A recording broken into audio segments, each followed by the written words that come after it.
Un saludo a los estudiantes del curso de Constitución Política de Colombia.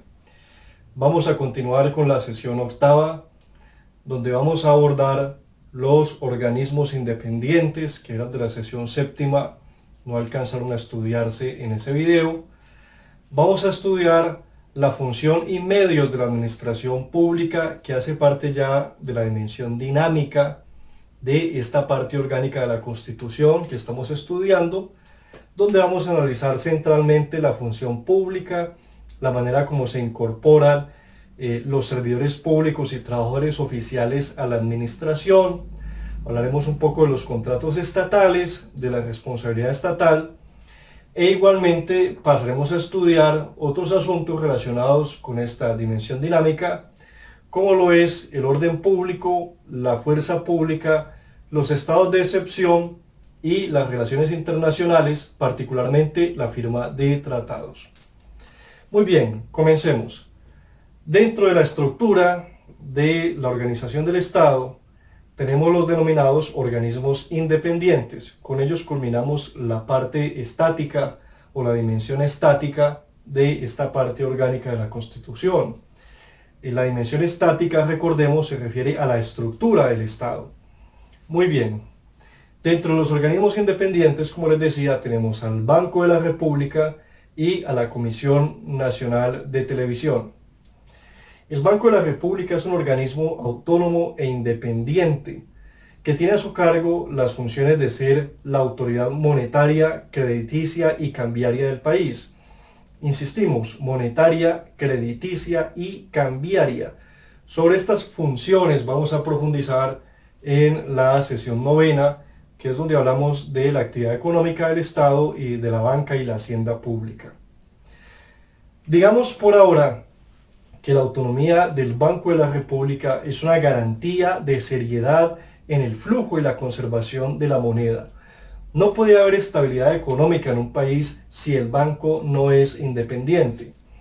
El banco tiene una designación en su junta directiva que efectúa el presidente de la República, pero se garantiza que él solamente va a hacer los cambios cada 2 años, porque cada miembro de la junta tiene un periodo de 4 años. Eso hace que haya una cierta alternancia muy parecida a la que sucede entre el presidente y los alcaldes y gobernadores. Por otra parte, hay que decir que más allá de todas las críticas que se puedan hacer al sistema financiero colombiano, lo cierto es que el Banco de la República ha dado ejemplo de ser una autoridad independiente, que ha sido moderada, que no ha dado libre curso a préstamos, a tasas o a reducción de tasas, ni a emisión de la moneda por más presión que exista por parte de los políticos. Más allá de un cierto antecedente que hay con Rafael Núñez, que podrá ser de consulta histórica, un cierto conflicto que tuvo con el presidente del Banco de la República o el Banco Nacional de la época. Bien, dicho esto, mencionemos algunos aspectos de la Comisión Nacional de Televisión. También es un organismo autónomo, es un organismo independiente, igual que el Banco de la República, pues rinde un control político ante el Congreso.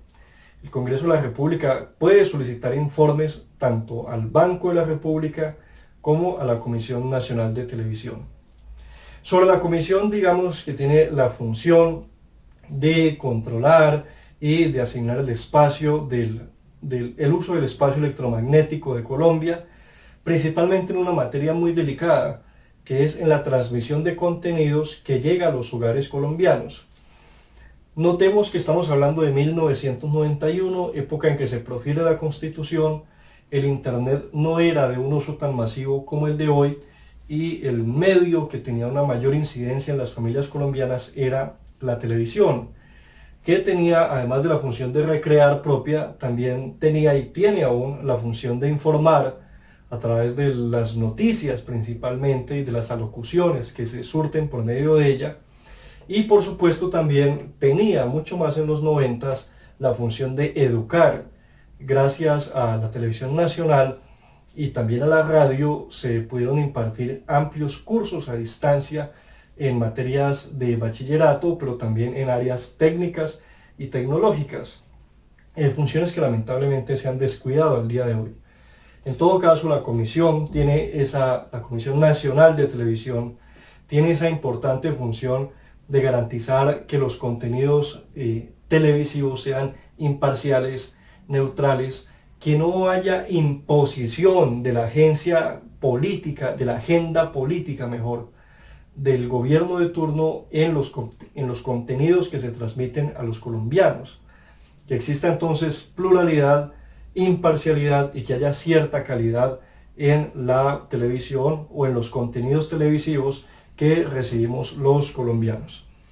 Muy bien, ahí hay algunas figuras también de protección, el defensor del televidente, entre otros, que cumple tareas muy relacionadas con los derechos de los consumidores y usuarios, en este caso, pues usuarios de esos servicios de entretenimiento o de información televisiva. Muy bien, hasta aquí concluimos con la estructura del Estado, o sea, con esa dimensión estática de la Constitución que se refiere a la estructura del Estado. Vamos a pasar ahora a la dimensión dinámica, que es el funcionamiento. ¿Cómo funcionan esos organismos que hemos acabado de mencionar? Y vamos a comenzar entonces por la función pública, la manera como se reclutan los servidores públicos del Estado. Bien, el Estado, así como cualquier ente o persona jurídica, no puede funcionar por sí solo. Necesita de personal que se incorpore a las instituciones. Y eso se hace a través de la siguiente clase de personas o clase de vinculaciones, mejor, a cargos y empleos públicos. Vamos a decir que hay dos grandes grupos. Hay servidores públicos y hay trabajadores oficiales. La diferencia central es que los servidores públicos desempeñan y cumplen una función relacionada con las finalidades y con la esencia y la naturaleza del Estado colombiano. Es decir, servidores públicos son quienes desempeñan función pública, para decirlo en términos abreviados y para sintetizarlo, para dar una noción pedagógica de esta distinción. Por otra parte, los trabajadores oficiales cumplen tareas técnicas u operativas que no están propiamente relacionados con las funciones del Estado. Hecha la distinción conceptual, vamos a plantear unos ejemplos. Los alcaldes son servidores públicos, los jueces son servidores públicos, los profesores que están vinculados al magisterio como profesores de tiempo completo o de carrera o provisionalidad, los que son distintos a la hora cátedra. Los hora cátedra son contratistas. En ese sentido, uno podría decir que también tienen ese carácter en virtud del contrato. Muy bien, los ministros, los secretarios de despacho, secretarios del alcalde, entre otros, inspectores de policía, los miembros de la fuerza pública, son servidores públicos. ¿Quiénes son trabajadores oficiales? Son trabajadores oficiales aquellos que cumplen labores, por ejemplo, de personal de vigilancia, de logística, de oficios, podríamos decir, oficios varios, prestación de servicios de cafetería, entre otros. La diferencia es que los servidores públicos se vinculan mediante algunas modalidades específicas que las vamos a estudiar ahora, por elección popular, por carrera administrativa o por alguna provisionalidad, encargo o demás. Los trabajadores oficiales, por el contrario, se vinculan a través de contratos laborales ordinarios, es decir, los contratos que normalmente se firman en las empresas. También sabemos que, lamentablemente, en la administración pública ha hecho carrera generar contratos de servicio para desempeñar tareas que son propias de la planta de personal de las alcaldías y gobernaciones. Eso ha hecho que haya lo que se denomina nóminas paralelas. O sea, hay personas vinculadas como servidores públicos que gozan de amplias prestaciones sociales, de amplios beneficios laborales, y hay otras personas que son contratistas, que desempeñan funciones idénticas, que están en la misma oficina, pero que están por contratos de servicios. Es decir, es el mismo Estado colombiano el que no da ejemplo con este asunto de la tercerización laboral y lo que habíamos mencionado en clases anteriores, la primacía de la realidad sobre las formas. En este caso no debería haber duda sobre las formas de vinculación al Estado colombiano. Bien, entonces, aclarado esto, precisado esto, digamos, el tema de los trabajadores oficiales no es un asunto de menor dignidad, ni mucho menos. Son trabajos muy importantes. Simplemente que se ha habilitado que el contrato laboral sea el del régimen privado porque no están desempeñando tareas que tengan en estricto sentido una relación con las funciones públicas que desempeña el Estado en los diferentes organismos, instituciones y entidades que hemos visto a lo largo de todas estas clases. Bien, como ya hemos hecho la separación entre servidores públicos y trabajadores oficiales, vamos a concentrarnos ahora en este segmento, el de los servidores públicos. Cómo una persona puede llegar a ostentar la condición de servidor público. Bien, hay varias modalidades, entonces vamos a señalarlas.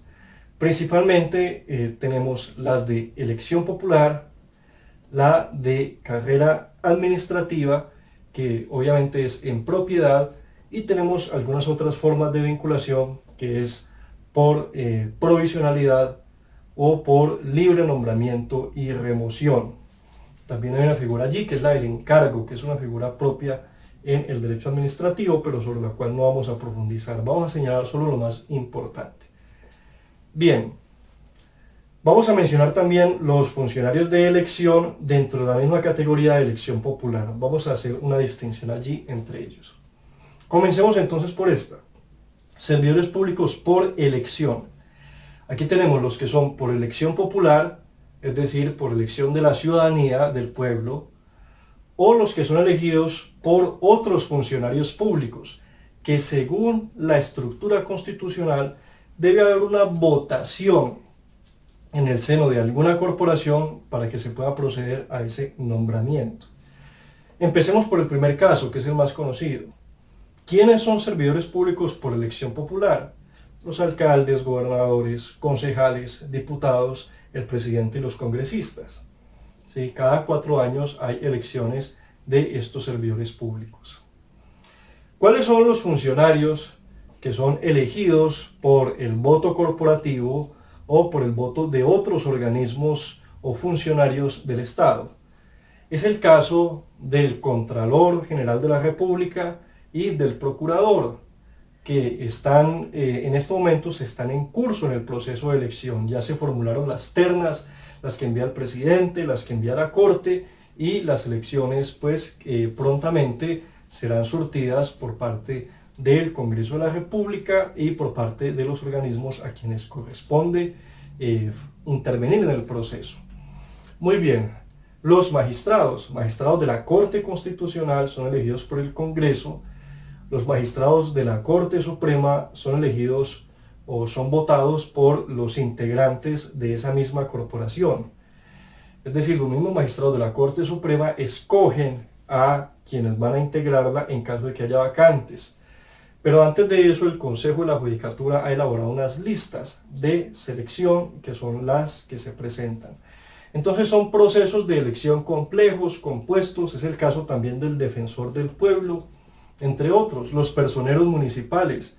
Los personeros municipales son elegidos por el Consejo Municipal y hay una especie de elección. No es popular porque no es del pueblo, pero sí son servidores públicos por elección.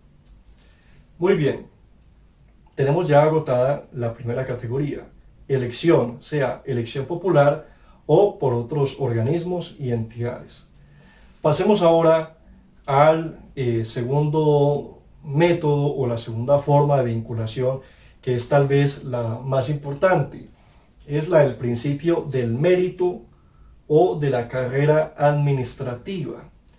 Por regla general, los cargos en la administración pública se deben promover por un concurso público dirigido a todos los ciudadanos, siempre que cumplan con los requisitos de formación y de preparación que exige la ley para determinados cargos.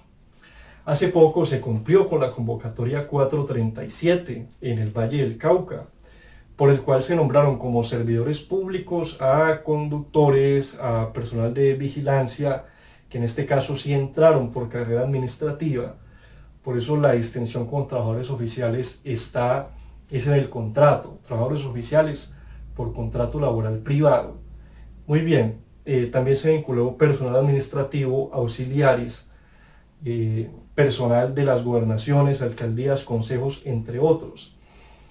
En muchos de estos casos, el único requisito que se solicitaba era el de ser bachiller, tener algún curso de sistemas.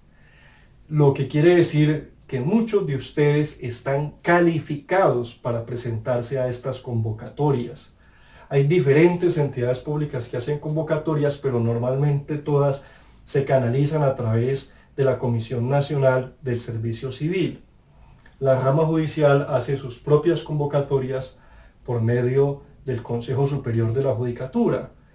Ecopetrol también hace convocatorias. Hay distintas entidades del nivel nacional y del nivel local y departamental que hacen convocatorias públicas, que son estrictas, que son rigurosas, donde no está el padrinazgo político, donde no se hacen entrevistas con políticos, simplemente se accede a través de una prueba de conocimientos.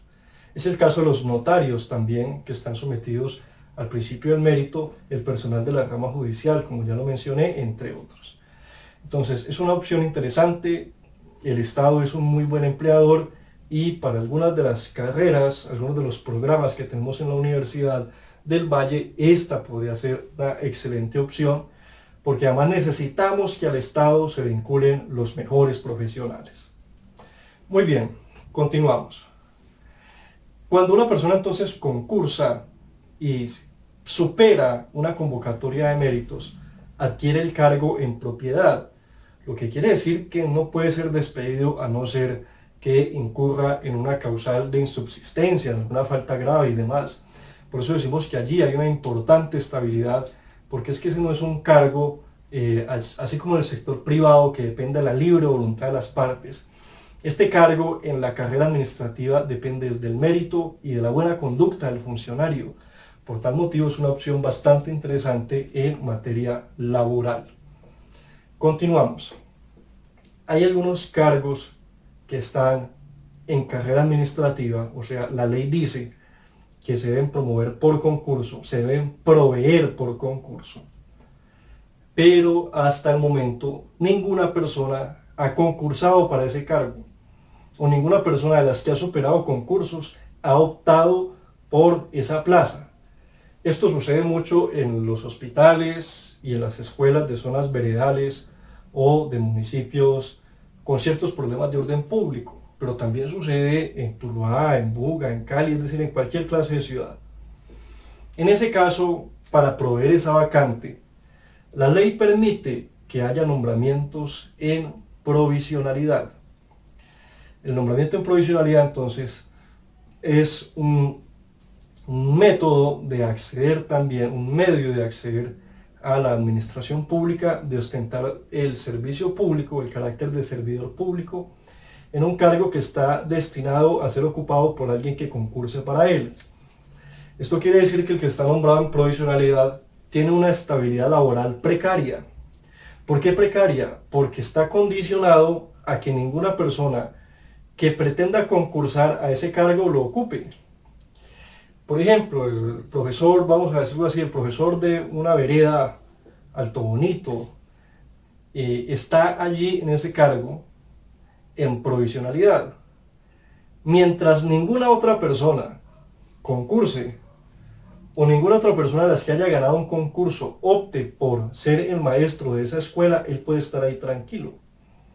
Hasta entonces tendrá estabilidad. Pero si algunos de los que concursan optan por ese cargo, entonces hasta ahí llega, lamentablemente, la estabilidad laboral del profesor. A no ser, digamos, hay algunos casos en los que hay protección constitucional especial, a no ser que se esté en una situación que se denomina retén social. Retén social. Es decir, que se trate de madre lactante o de persona que esté próxima a pensionarse o que esté en alguna circunstancia de debilidad manifiesta, según la jurisprudencia de la Corte Constitucional.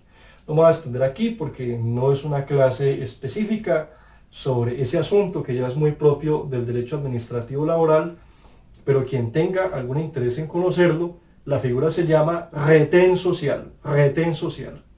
Así como los retenes de tránsito. Si de pronto a alguno la expresión le parece exótica o atípica, así como retén de tránsito, pero es retén social.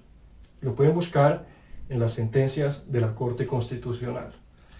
Muy bien, continuamos. Bueno, esta búsqueda es opcional, no es para los apuntes, es simplemente opcional. Muy bien, continuamos. Tenemos entonces que hay otras personas que se vinculan al servicio público por lo que podemos denominar encargo. Normalmente esto sucede cuando una persona ya está en propiedad, pero va a acceder a otro cargo que transitoriamente se ha dejado en provisionalidad. Es decir, el profesor, por ejemplo, el profesor de la Escuela Alto Bonito, el profesor Pedro Pérez, lo han nombrado rector de un colegio en la vereda La Floresta. Si no hay nadie en propiedad en la vereda La Floresta, es posible entonces que se surta ese nombramiento de la manera en la que acabo de señalar, a través de la figura del encargo. Muy bien, entonces tenemos estas figuras que son propias del nombramiento de personas como servidores públicos. Nos queda faltando la última, que es la de libre nombramiento y remoción. En la administración pública hay algunos cargos que se consideran de manejo, de confianza, en los que se ha permitido al nominador, el nominador quiere decir el jefe superior, nominador es el jefe superior, se le ha permitido que él designe libremente a sus colaboradores, lo que quiere decir que aquí no hay estabilidad laboral de ningún tipo. Simplemente es a criterio del jefe de despacho que se le puede permitir a él que contrate o que despida. Es el que vincule más bien a la administración pública o que declare la insubsistencia, en términos un poco más técnicos. Es el caso de los secretarios del alcalde municipal, secretario de Educación, secretario de Cultura, de Obras Públicas. Lo mismo los ministros del presidente, Ministerio de Educación, de Ciencia y Tecnología, del Deporte, de Hacienda, y algunos cargos directivos de las empresas industriales y comerciales del Estado, de las empresas sociales del Estado, entre otros. Allí entonces digamos que la estabilidad es bastante precaria. Continuemos entonces con los medios de la administración. La administración se pronuncia a través de actos administrativos. Es la manera como se exterioriza la voluntad en la función pública. Esto lo hacen todas las instituciones del Estado, cualquiera de ellas, de las tres ramas del poder público como de los organismos de control y los independientes. Se pronuncian a través de actos administrativos. Pueden ser actos generales o actos particulares y concretos. Los actos generales normalmente son los decretos, las ordenanzas, las resoluciones que establecen procedimientos, que establecen requisitos, que establecen normatividades sobre temas específicos. Por ejemplo, sobre movilidad, sobre asuntos de salud, educación, sobre administración de recursos de cultura, entre otros.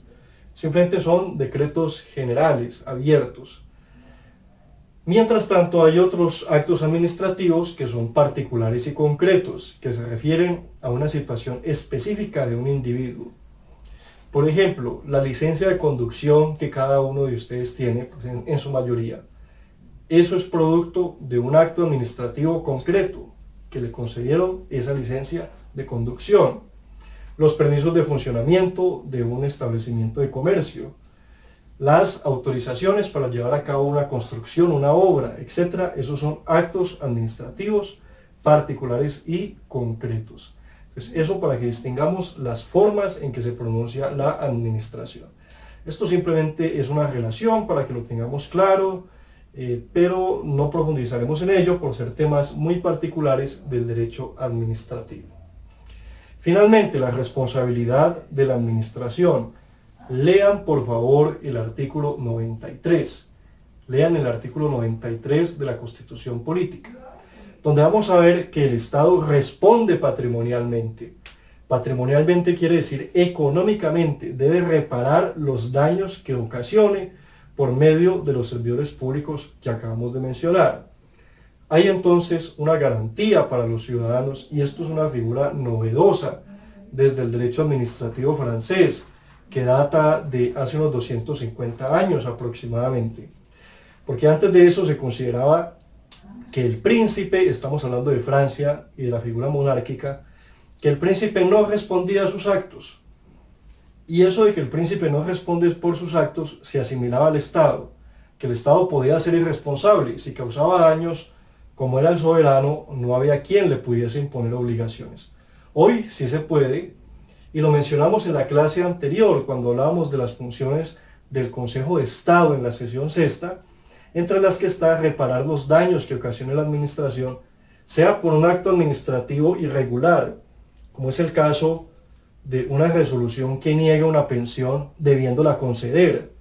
Ahí entonces hay una acción que se llama nulidad, para declarar nulo ese acto administrativo, y además restablecimiento del derecho, para que se retorne a la persona al derecho que se le haya negado y además se le indemnice. Puede ser, por ejemplo, por vía de los intereses moratorios o de las demás sanciones económicas que contemple a su favor y en contra de la administración se contemplen en la normatividad legal colombiana.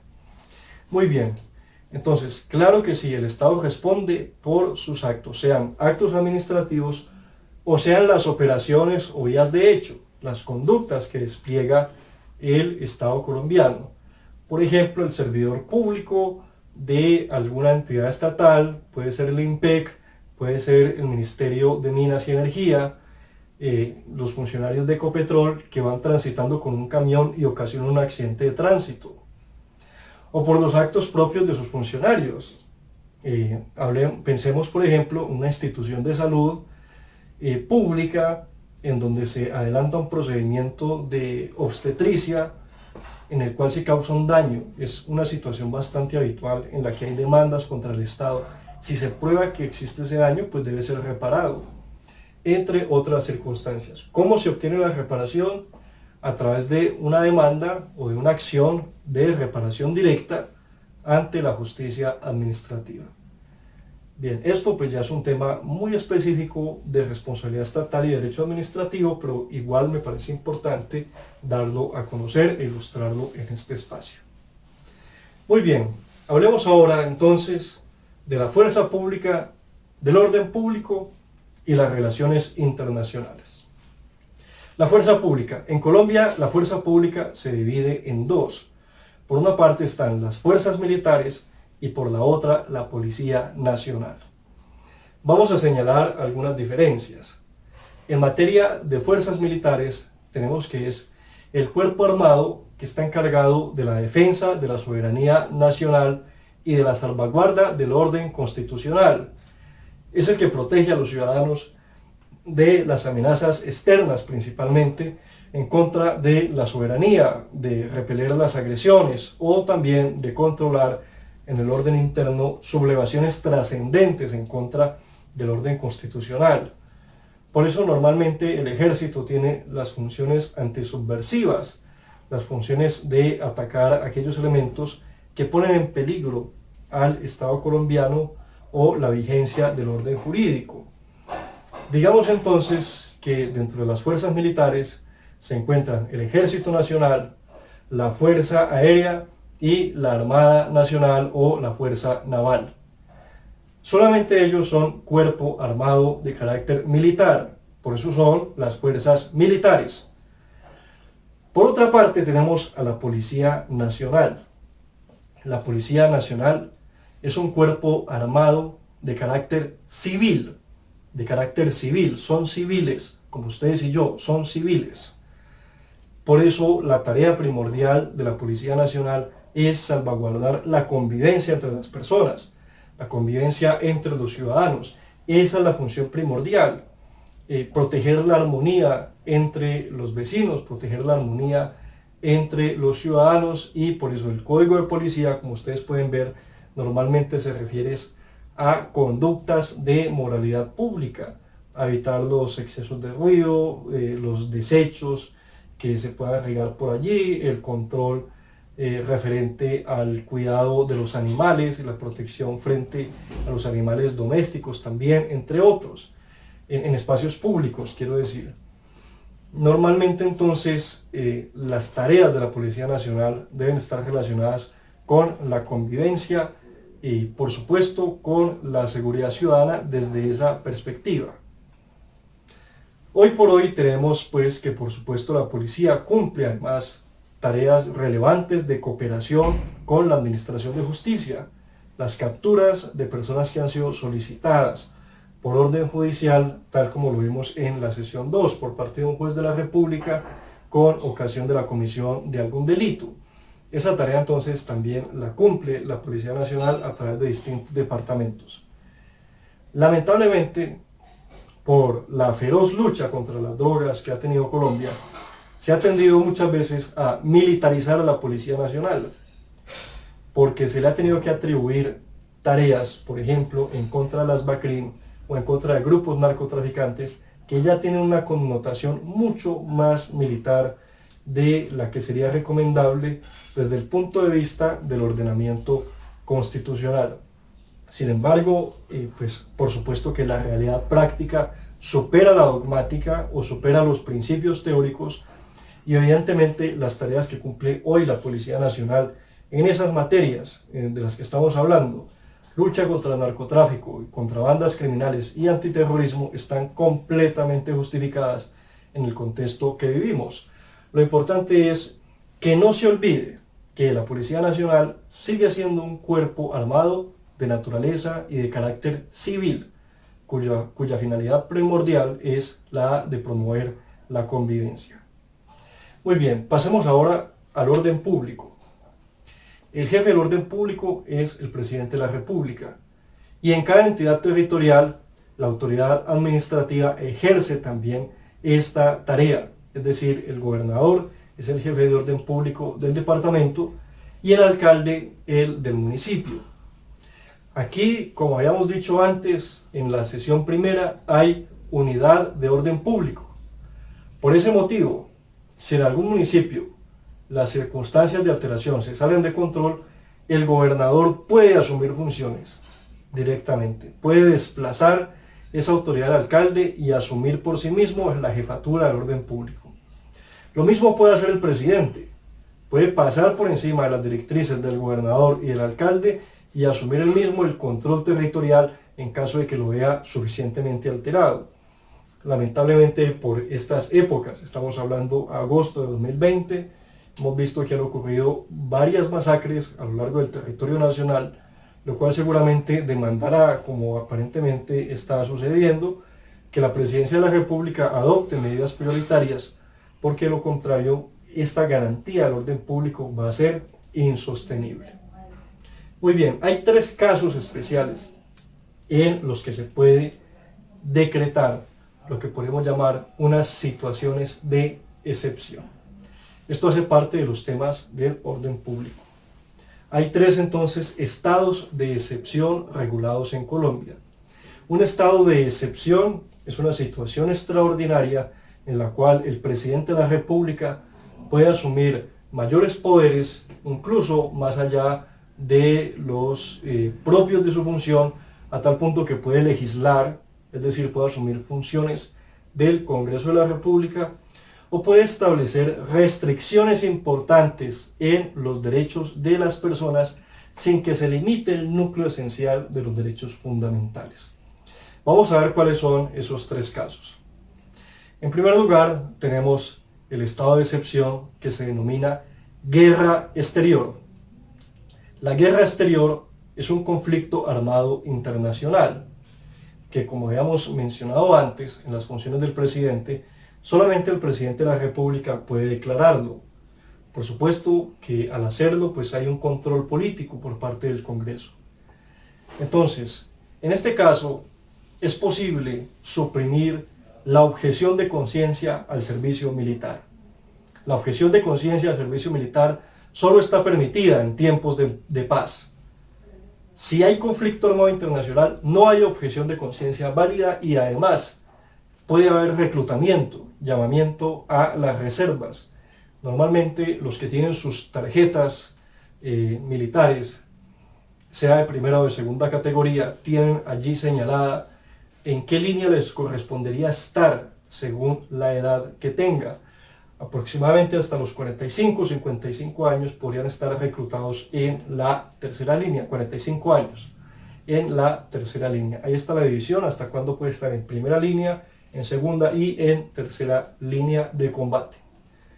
Muy bien, desde la guerra contra el Perú, podemos decir que Colombia pues no ha tenido un conflicto internacional trascendente. La que fue contra Perú fue en los años 30 del siglo pasado. Bien, proseguimos. Tenemos también un lamentable estado de excepción que se suele decretar o que se debería decretar mucho más en Colombia, al parecer, por estos desórdenes que tenemos. Y es el estado de conmoción interior. El estado de conmoción interior es aquel en el que ocurre una perturbación grave del orden público que no se puede conjurar con las medidas ordinarias. Para poner un ejemplo cercano, la seguidilla de masacres, es decir, las masacres continuas y secuenciales que se están presentando en los departamentos del suroccidente de Colombia, particularmente Cauca y Nariño, en algún momento van a tener que calificarse como que no se pueden conjurar con las medidas ordinarias. ¿Cuáles son las medidas ordinarias? El control por parte del ejército y el control de convivencia por parte de la policía. Si las instituciones que están allí a cargo se ven desbordadas y no pueden controlar la situación, ya tendrá que decretarse este estado de emergencia, que es el de conmoción interior y que le permite al presidente asumir competencias, dictar normas concretas sobre ese territorio. Por ejemplo, toques de queda, prohibiciones de ingreso o limitaciones de ingreso, entre otras, control de la mercantilización de los productos que pueden llegar allí, entre otros. Todo para conjurar esta situación, el envío adicional de tropas, entre otros. Bien, diferentes regiones del país requieren una atención similar. Podemos hablar del Bajo Cauca antioqueño, de la zona de Arauca, Putumayo, Caquetá, entre otros. Lamentablemente, hay que decir, el Chocó, por supuesto. Muy bien, el tercer estado de excepción se denomina estado de emergencia. El estado de emergencia se presenta cuando hay alteración del orden social, económico o ecológico. Entonces, en este caso ya no es el orden público, es el orden social el que se ha afectado por razones ecológicas, como puede ser, por ejemplo, derrumbes, desastres naturales, como sucedió por allá entre 2012 y 2014, por una temporada de lluvias muy fuerte que hubo entre los meses de septiembre y octubre de ese año. Hubo que tomar medidas presupuestales para permitir que se hicieran inversiones en infraestructura, para que se pudiera invertir también en la reubicación de habitantes de poblaciones que están siendo afectados por esta clase de desastres. Bien, entonces para eso, en últimas, también son los estados de emergencia. Son para apropiar recursos que de otra manera no se podrían obtener. Es decir, para conseguir facultades extraordinarias más allá de las que normalmente están contempladas en la ley. Por supuesto, la pandemia actual que enfrentamos es también un estado de emergencia y en virtud de ella se han decretado diversas medidas de restricción de las libertades, sobre las cuales ya hemos comentado antes. Muy bien, hasta aquí tenemos entonces los tres estados de excepción.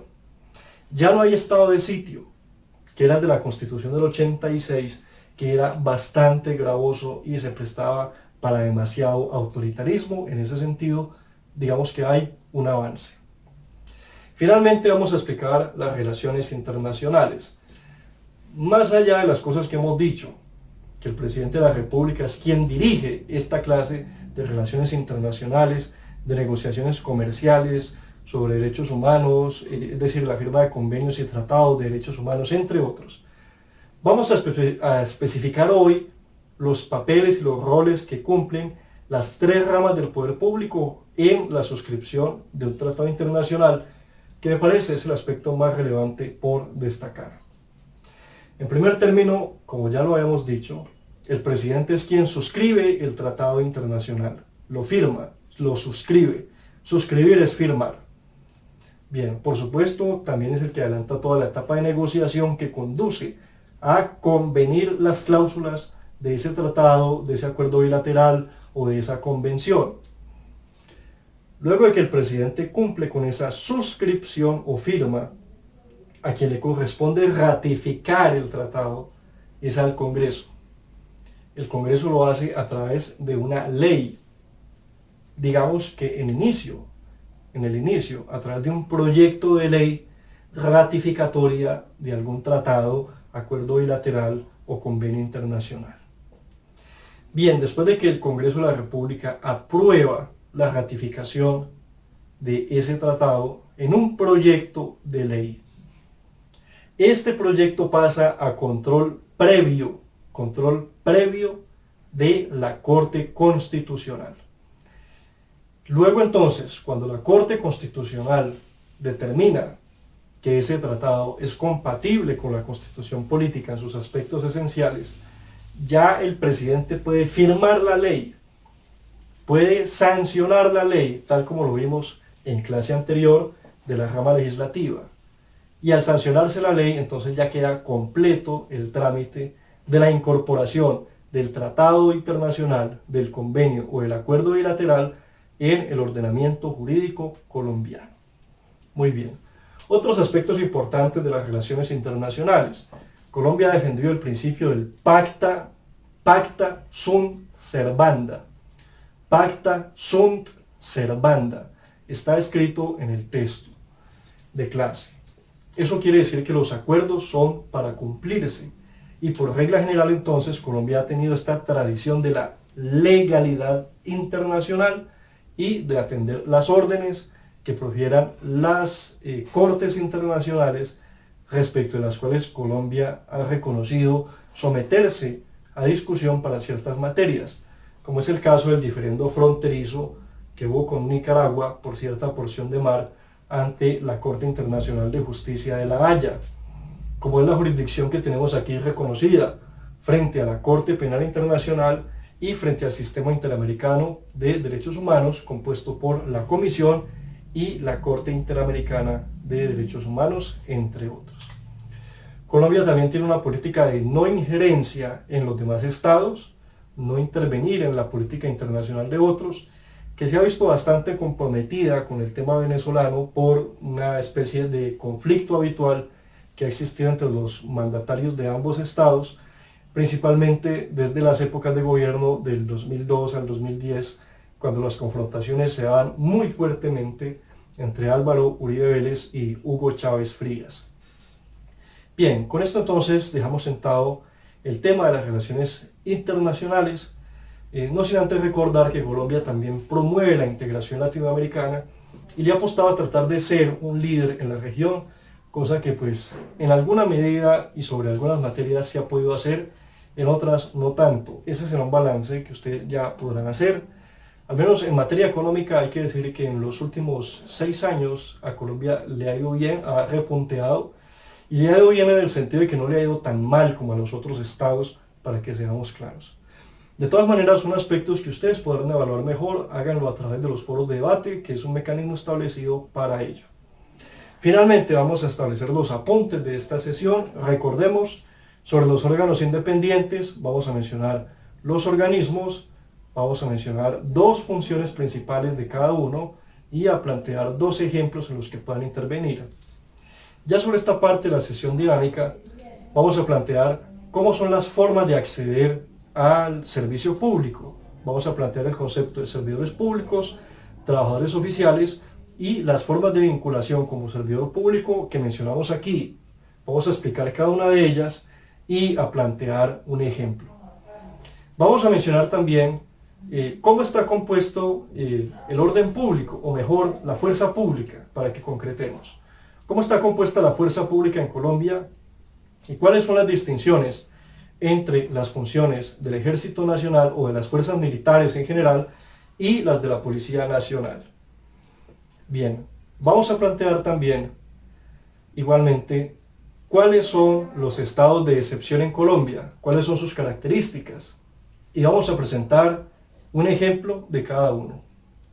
Finalmente vamos a plantear cómo intervienen las tres ramas del poder público en la firma de un tratado internacional y cuáles son las funciones que le corresponden a cada uno y cómo se operativizan en ella, tal como se acaba de explicar en el video y como se plantea en el texto de clase. Bien, con esto damos por concluida esta sesión. Es todo, muchas gracias, muy amable.